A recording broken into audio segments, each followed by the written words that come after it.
प्रार्थनान हेच मुचे मागणी, हीच मुची प्रार्थनान हेच मुचे मागणी.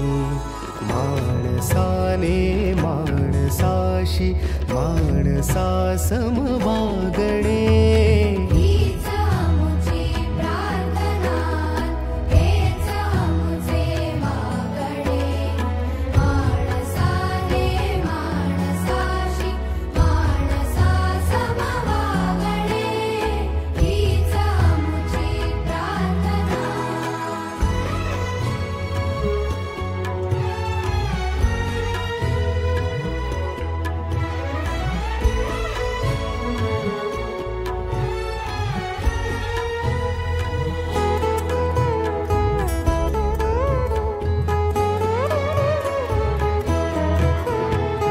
धर्म जाती प्रांत भाषा द्वेष सारे